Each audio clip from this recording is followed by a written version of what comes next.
Hi guys, my name is Michael Strauss and I live in Minneapolis, Minnesota. I'm on staff with Young Life and I am on my roof.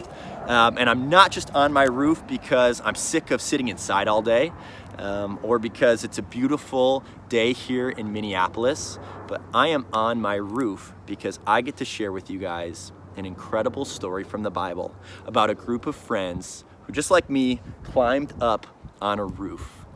But they climbed up on a roof for a better reason than I did. They did it so that their friend could meet Jesus.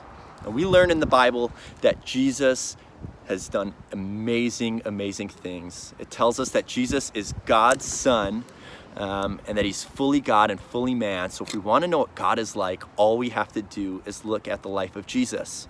And the story that I'm about to read, we learn a lot about what Jesus is like. It's in Luke chapter 5, verse 17 through 26. And I'm going to be reading from the NIRV version of the Bible if you want to follow along. The story goes like this. It said, one day Jesus was teaching. Pharisees and teachers of the law were sitting there. They had come from every village of Galilee and from Judea and Jerusalem. They heard that the Lord had given Jesus the power to heal the sick. So some men came carrying a man who could not walk. He was lying on a mat. They tried to take him into the house to place him in front of Jesus. They could not find a way to do this because the crowd was so big. So they went up on the roof.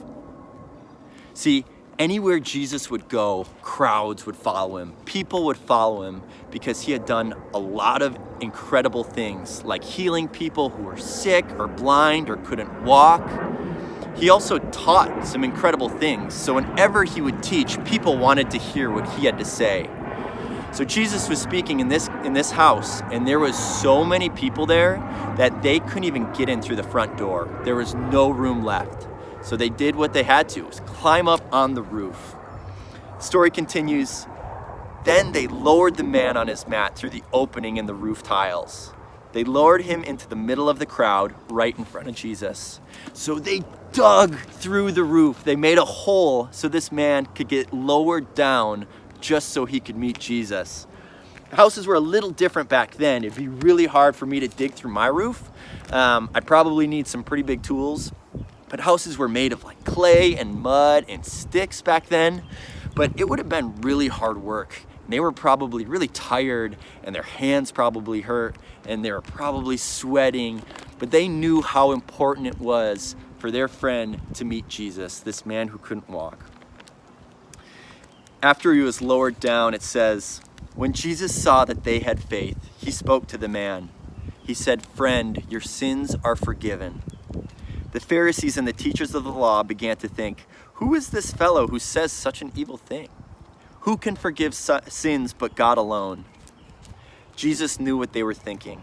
So he asked, why are you thinking these things in your hearts? Is it easier to say your sins are forgiven or to say, get up and walk? But I want you to know that the Son of Man has authority on earth to forgive sins. So he spoke to the man who could not walk. I tell you, he said, get up, take your mat, and go home. Right away, the man stood up in front of them.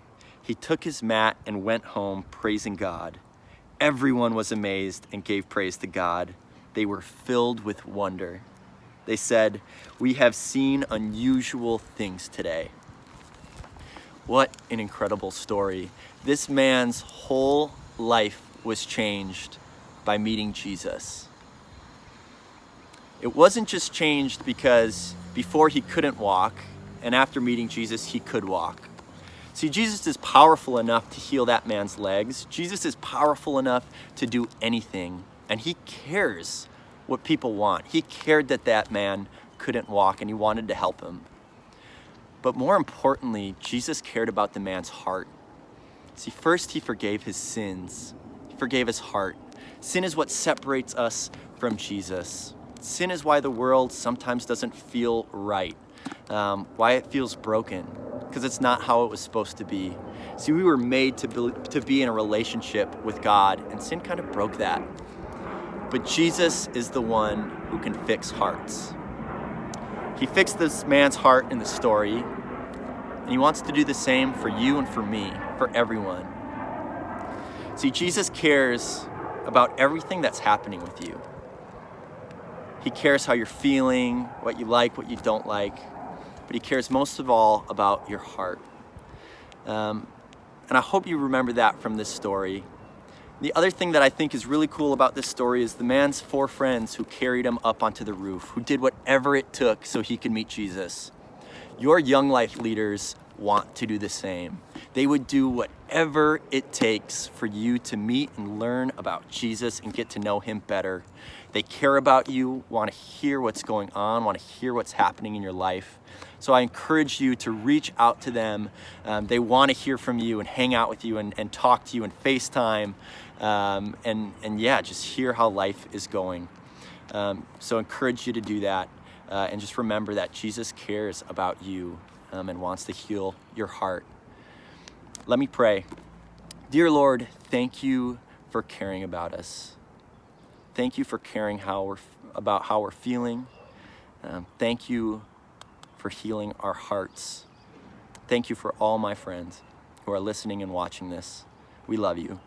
In your name we pray, amen. Well, thank you guys so much for listening and watching along. We have 4 questions for you about this story. The first one is, what did you like about this story? Second question, what didn't you like about this story? Third question, what did this story tell us about Jesus? And the fourth question is, what is Jesus asking you to do? Well, thank you so much for watching. Hope you have a great day.